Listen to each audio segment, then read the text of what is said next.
মামা, এই যে 20,000 টাকা রাখেন। এই মাসে আমার বেতন থেকে এই 20,000 টাকাই বাঁচাইতে পারছি, এর বেশি আর পারি নাই, এটাই রাখেন। বাবা, তুই সন্তান না হয়ে যা করছিস, নিজের সন্তানও তা করতো না। মামা, ছোটবেলার থেকে আপনারা আমার লালন পালন করে বড় করছেন, আমার তো একটা দায়িত্ব আছে। এই টাকাটা আপনি রাখেন, এটা আপনি খরচ করবেন। এরম সন্তান যেন প্রতি ঘরে ঘরে হয়।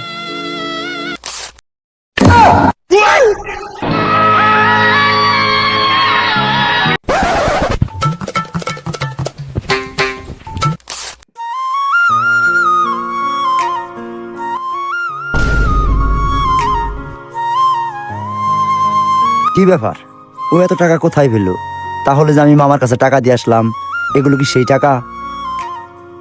আচ্ছা, তাহলে তোকে আমি সম্পূর্ণ টাকা দিয়ে দিলাম, কালকে আমার জিনিসটা পৌঁছে দিস। আচ্ছা, তাহলে তুই থাক।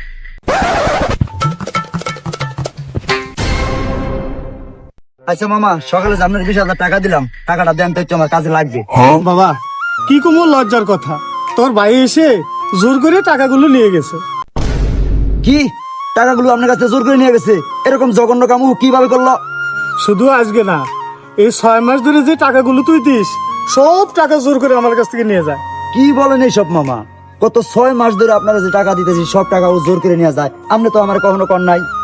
কি বলবো বাবা, নিজের সন্তান হইয়া আমার কাছ থেকে জোর করে টাকা নিয়ে যায়, এটা বেশ লজ্জার বিষয়। আমি কি বলবো বাবা? ও কি নেশাবানি করে মামা? না বাবা, আমি জানি না। আপনার আজকারা বেয়ে আর আজকে এই অধপতন।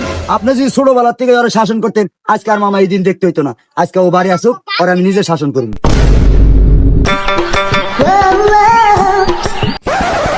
এই মিজানুর, আমার ভাই তার সকালে কিসের টাকা দিল রে? কিসের টাকা দিচ্ছে ওইটা আপনার কাছে বলা যাবে না। আচ্ছা মিজানুর শোন, আমি আমার বাইরে ভালো বানানোর চেষ্টা করতেছি, নিজেও ভালো হয়ে যা, আমার বাইরে ভালো বানানোর সুযোগ করে দে। তার জন্য তোর জিজ্ঞাসা করতেছি, আসলে কিসের টাকা দিছে, কথাটা তুই একটু বল। আমার কাছে শুন কেন, ভাই কাছে শুন গে। যেহেতু বলবি না, তোদের কারণে যদি আমার ভাইয়ের কোনো সমস্যা হয়, আমি কিন্তু তোকে ছাড়বো না, কথাটা মনে রাখিস।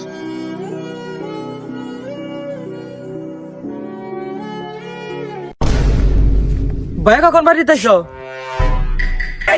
বেদব, ছোটবেলা থেকে তোর কোন আশাটা আমি পূরণ করিনি। যখন যেটা চাইছ তখন হেরেই দিছি। তারপরেও তুই তোর বাবার কাছে প্রত্যেক মাসের টিয়া জোর করে নিয়ে যাস, টাকাটা কি করস? এই খারা খারা, কই যাস? খারা খারা।